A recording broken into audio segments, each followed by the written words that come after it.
Jasmine Gibson is a Philly jawn based in Brooklyn. She spends her time thinking about sexy things like psychosis, desire, and freedom. She is the author of the chapbook Drapetomania, Commune Editions 2015, and the co-author with Madison Van Oort of Time Theft, A Love Story, The Element 2018. Don't Let Them See Me Like This is her debut poetry collection from Nightboat Books. Jasmine.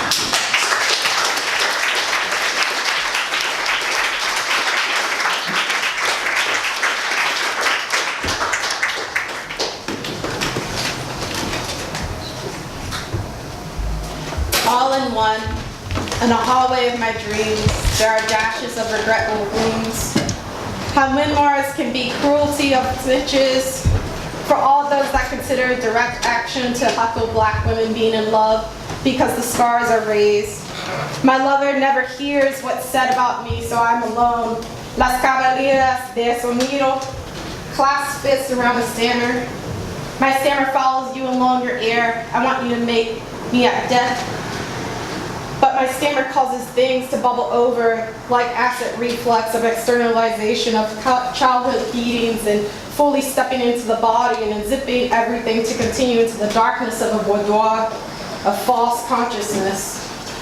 It's true I have been unconscious, feeling against pinpricks that remind me of what it means to be moved without consent, without being considered citizen or cognizant. Always ward, always machine, my forever husband, always yours, ward. I can't decide if you mocked me in the dream or waking life, but I felt the wound. Time is a border outline and infinite stops, which is to say is not infinite at all, so is instead a feeble ideology of an understanding enslavement. Daylight savings time begets bondage, begets Mississippi Purchase, begets a need to burn plantations, almost revolution predating Paris communes, post-Condrisa, begets prison leasing, begets summers of fury, begets prisons, begets this suited lifestyle, retail experience, consumed in the form of creaky knees and sneakers meant to break in on the shopping floor. The South can burn again, and it's everywhere. Trees have been growing in my rib cage to block out sound. I love the way the chair unfolds upon me. These trees remind me that everything, that there are no places to hide, and that there's the core of the earth, and it's still the coldest, no matter how much you wish the birds could sing for you. Every mantle is my mother's broken neck impressed upon the lattice of the family, and even still, the broken windpipe sounds like the recorder. It's not woodwind, but it is the sound of brutality bouncing off iron. I am machine and other machines are history surrogates. Every leaky faucet is symptomatic of a UTI and the failure of time pushing against a urethral structure. I'm told that this is what happens when something is shoved inside of you. What is shoved in a sink still emits discharge. I'm a machine and others are passengers. Vehicle means trans-exclusionary signs at pussy marches when none of the attendants were born with such. We just wanted the performance of a tube and a pipe that runs in every wall and eventually rusts, wears, bursts, but all in all was created. The world blew up in my mouth. I felt it shake in my hands. Bleed open, dive in, or fall in, fall out, looking for shelter, never guaranteed in a proclamation, an exit, a recall. It's never without intention when editors ask you to write about nature or what comes natural to you in your environment. When the face of the concept of nature is a bourgeois 18th century primitive accumulated from the inside out, not meant for you to ingest. And the fact that nature poems are the class enemy and cement cages by tainted water and fields to work are what you know. But they want the blood-stained sharp edges of lacquer and silver on their pages, but you are still bleeding. And as the truth of the cyclical nature of crisis. The body poem, like the nature poem, is the class enemy because it was never alive and it's meant to remain that way. It is a request to exist, a submission of not taking power that is deserved. The confessional is the class enemy, a stand-in for a boss that owns you down to the excretions coming from battered, bruised, castrated parts. It is the man to submit your soul to a property owner. But such generalized demands have been made. We can say that there are bodies without homes, food, rest, and that is what transportation centers are home. So that bodies without home can finally rest, even in motion. Capitalistic sleepwalking tricks. Bodies are going to do what they do, but it's the people that die inside of them. Some people want others to see them burn in public because that's what they at least deserve. In death, not redemption, but to be told, you're not wrong. It is a burnt offering, a token for walking around with a half-eaten life. As black arthropods fill up glasses of water with their bodies, but then could their body even become a body when a body is seen as something of worth and protection?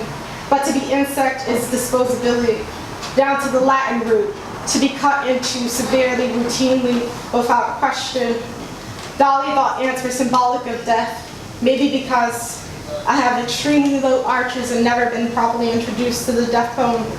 But knowing it's poetry for some to die and others to watch selfishly, is some that have the privilege to call the Anthropocene.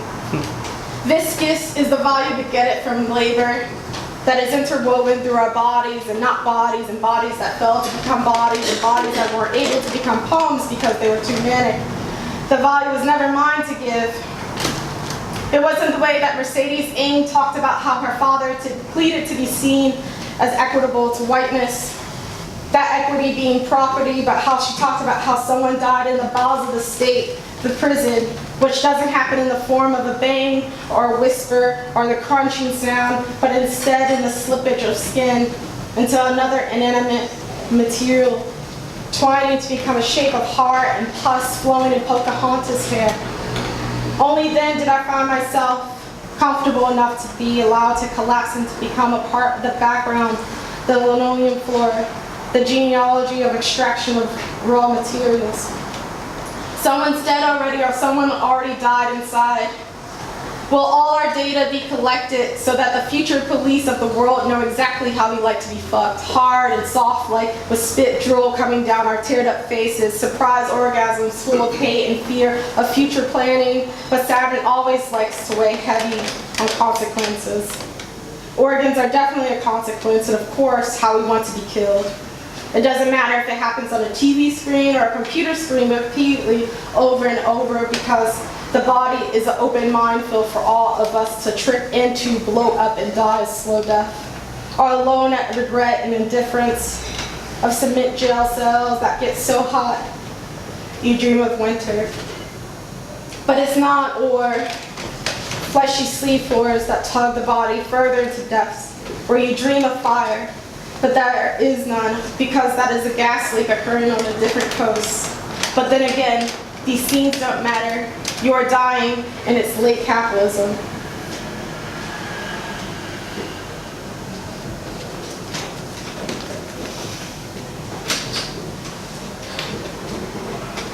Thousands of militants in the streets want to come in ecstasy. More than the government wants to strangle them. Thousands of prisoners want to be free, and the remnants of the carceral state burning, still smoking at dawn, when we're all free. In defense of demons, we build your walls so that you can be the last white man to die within it.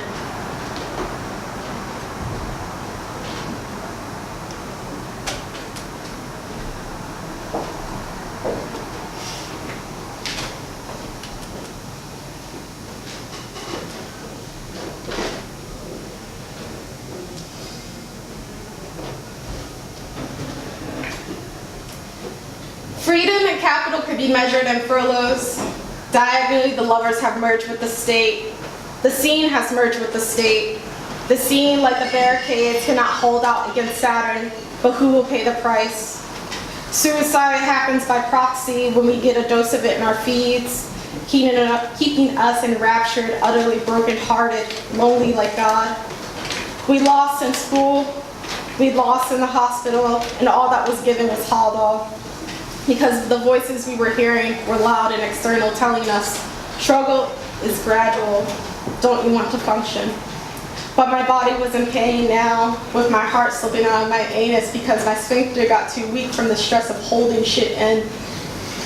We lost in church when the preachers, pastor, and clergy are all silent when black women are murdered by ex-black police officers and black on black crime becomes null because this is about lost masculinity. There is a hum of, and the church say amen. We lost in work. We lost our romance when we don't have to leave the house to be killed, to be murdered by the passion of our lovers because we can't be submitted. So we are beaten because the abuse of our corpse is proven innocent and worthy of love. I can tell you how this story should end, something like the middle passage, reciting on a Tuesday under a blood moon, whispering. I know people who would have been happy just to taste the sun once, really. But this should be the true ending we should repeat and fuck to. If Black Lives Matters, then that means the destruction of America, the entirety that vibrates deep down into the core of the earth to emerge and destroy Europe and its imaginings of it. I'm then the angel knocking on your door to let the disease in. The place that I fit in doesn't exist until I destroy it. Thank you.